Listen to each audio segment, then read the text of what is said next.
Presiden kan ingin kontestasi besok itu mudah dan murah, gitu. Kan kalau dua paslon ini berarti satu putaran. Negara tidak perlu keluar terlalu banyak anggaran lagi untuk putaran kedua. Jadi lebih baik 2 nama, bukan 3 nama? Ya, betul. Nasdem merapat ke Gerindra. Prediksi panas Denny Siregar di Pilpres 2024 hanya akan diikuti 2 paslon. Anies out dan hanya akan jadi penonton. Ditulis oleh tim redaksi jurnal, dikutip dari berbagai sumber. Satu hal bahwa soal apakah ada 2, 3, 4 poros, ini ketua umum partai kok kuncinya, bukan yang lain. Pegiat media sosial Denny Siregar meyakini pemilihan presiden atau Pilpres 2024 hanya akan diikuti oleh 2 pasangan calon.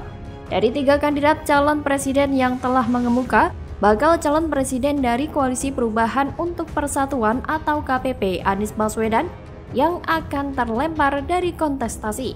Alasannya sederhana, yaitu karena elektabilitas Anies yang semakin anjlok tergambar dari hasil jajak pendapat yang dilakukan sejumlah lembaga survei.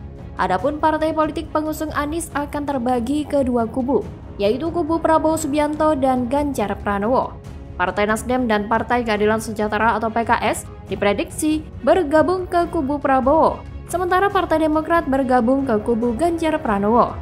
Sementara itu, berdasarkan hasil survei Litbang Kompas periode 29 April hingga 10 Mei 2023, elektabilitas Anies berada di nomor buncit dengan perolehan 23,3%. Di sisi lain, elektabilitas Ganjar Pranowo berdasarkan hasil survei Litbang Kompas berada di posisi pertama dengan perolehan 40%. Adapun posisi kedua ditempati oleh bakal calon presiden dari Koalisi Kebangkitan Indonesia Raya atau KKIR, yakni Prabowo Subianto dengan perolehan 36,8%. Jika diperhatikan memang seperti itu, dan kemungkinan besar prediksi Denny Siregar benar akan terbukti, karena alasannya tak susah ditebak.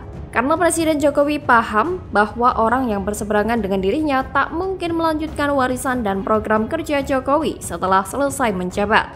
Tapi itu masih strategi. Namun ini akan menarik kalau sampai Jokowi beneran mau memainkan strategi itu dengan mempertimbangkan situasi politik ke depan akan seperti apa. Strategi yang akan lebih siap dijalankan kalau Prabowo ngebet dan mengumumkan pencapresan dirinya dalam waktu dekat. Karena koalisi pro Jokowi dan pro PDIP akan bisa segera menentukan langkah dan mulai bergerak dengan segenap kekuatan kader partai hingga ke masyarakat awam. Jadi, bagaimana kira-kira soal langkah taktis dan strategis yang akan Jokowi jalankan demi melakukan soft landing, pergantian kepemimpinan, supaya setidaknya 5 tahun berikutnya apa yang Jokowi bangun dengan susah payah tidak menguap atau hancur begitu saja karena sosok yang tidak menyukai Jokowi?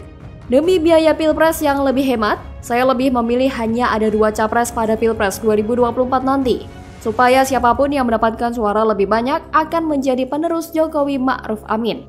Anies Baswedan sih biarkan saja, malah bagus kalau dia sampai batal nyapres, biar negeri ini lebih kondusif, aman, dan tenang, serta bangsa ini tidak perlu mundur lagi.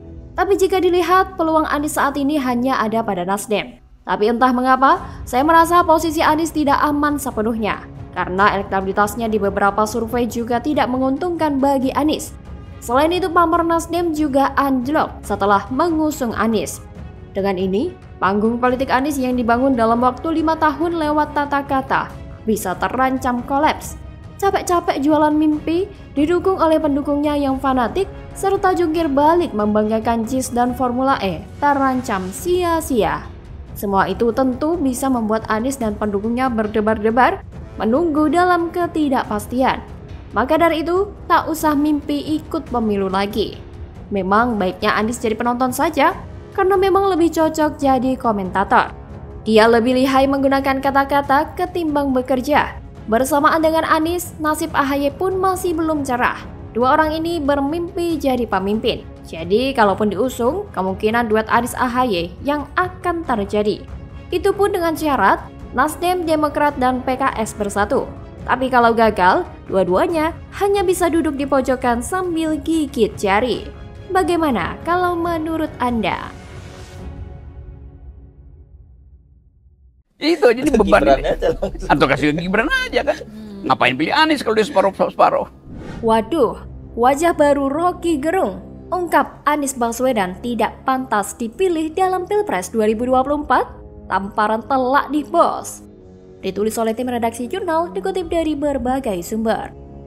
Kan orang udah pikir kalau Anies jadi IKN akan dibatalkan, tapi sangat mungkin juga Anies bilang enggak, separuh-separuh. Nah di situ yang saya sebut tadi, Anies mau ngapain? Kalau separuh-separuh, mending kita dukung Pak Jokowi. Halo, kembali berjumpa dengan suara Fani Bakri di channel Media 45. Pengamat politik sekaligus akademisi Rocky Gerung tiba-tiba mengatakan bakal calon presiden Anies Baswedan tidak pantas dipilih sebagai presiden. Menurut dia, saat Anies terpilih tidak ada kepastian bahwa apa yang dilakukan Presiden Jokowi akan dilanjutkannya. Seperti IKN dan kereta cepat kemungkinan besar akan Anies batalkan. Apalagi melihat Jokowi yang kontra dengan Anies. Menurut dia, saat Anies terpilih tidak ada kepastian bahwa apa yang dilakukan Presiden Jokowi akan dilanjutkannya. Seperti IKN dan kereta cepat, kemungkinan besar akan Anies batalkan. Apalagi melihat Jokowi yang kontra dengan Anies. Rocky bahkan menyarankan, kalau tidak mau ada perbedaan dan Anies tidak tegas menunjukkan sikapnya, apakah melanjutkan atau tidak, lebih baik masyarakat memilih lagi Presiden Jokowi atau anaknya, Gibran Rakabuming Raka. Ia menyebut istilah memboikot adalah cara menguji moral seseorang, dan itulah elektabilitas yang sebenarnya. Ia pun menegaskan, jika Anies pemikirannya di Pilpres 2024 hanya separuh-separuh, tidak tegas, kenapa harus dipilih? Kenapa nggak milih Ganjar? Pernyataan Rocky ini secara gamblang memberikan penegasan bahwa Anies memang tidak pantas menjadi penerus Presiden Jokowi. Dan jika Anies menjadi presiden, dia tidak akan melanjutkan seluruh program yang Jokowi gagas. Jelas sekali semua akan dilakukan perubahan sesuai apa yang dicanangkan koalisi mereka. Padahal yang sedang dibutuhkan negara ini siapa gerangan yang akan melanjutkan perjuangan Jokowi untuk mengganti status Indonesia sebagai negara berkembang menjadi negara maju. Jika Rocky berpendapat perubahan yang digagas Anies dan koalisinya tidak akan melanjutkan program Jokowi, ada satu hal lagi yang akan mendukung ketidakcocokan Anies meneruskan Jokowi. Lihat saja, rekam jejaknya melanjutkan kepemimpinan Jokowi di Jakarta. Berhasil tidak? Lihat saja, sudah berapa banyak uang rakyat Jakarta dipelorotin untuk anggaran aneh seperti lem Aibon, pulpen dan anggaran lainnya yang jumlahnya fantastis. Belum lagi uang rakyat Jakarta dipelorotin untuk menggaji tim TGUPP yang gaji ketuanya melebihi gaji seorang menteri. Apakah ada yang tahu apa hasil kerja nyata ketua TGUPP yang dibentuk oleh Anies Baswedan dan digaji dengan uang rakyat? Dan kita juga menjadi saksi bagaimana situasi Jakarta era Anies yang semakin semrawut. Trotoar diperlebar tetapi malah dijadikan lahan parkir atau tempat berjualan. Warga Sunter yang waktu kampanye selalu yasinan untuk memenangkan Anies Baswedan, tetapi mereka malah merasa diperlakukan seperti hewan saat digusur seperti yang diberitakan. Belum lagi janji manis Anies Baswedan tentang OKOC yang katanya dimodalin punya bisnis, disediakan tempat usaha dan dicarikan pembeli seperti spanduk mereka saat kampanye. Saat kampanye menggumbar kata-kata manis bahwa akan diberikan modal usaha, tetapi setelah menjabat sebagai gubernur, Anies Baswedan dengan mudahnya mengatakan bahwa memang tidak ada modal dalam program OKOC. Jadi, bisa dibayangkan berapa juta rakyat yang sudah tertipu dengan rangkaian kata-kata manis tentang program OKOC saat kampanye dalam Pilkada DKI lalu. Dari kasus ini kita sebenarnya sudah bisa menilai sendiri bahwa ada yang menghalalkan segala cara demi meraih kekuasaan. Sebenarnya bukan hanya dari kualitas kinerja atau antitesa Jokowi. Kemungkinan besar Anies tidak akan menjadi capres itu semakin nyata. Karena elektabilitas Anies di beberapa survei semakin anjlok. Bahkan di survei terbaru dari lembaga survei, raihan suaranya mayoritas masuk pada Ganjar Pranowo dan Prabowo Subianto, sedangkan Anies kalah telak. So, dapat dipastikan, Indonesia bukan hanya akan bernasib sama dengan Jakarta 5 tahun terakhir ini, jika Anies yang jadi presiden, tapi juga akan gagal sebagai capres. Bagaimana kalau menurut Anda?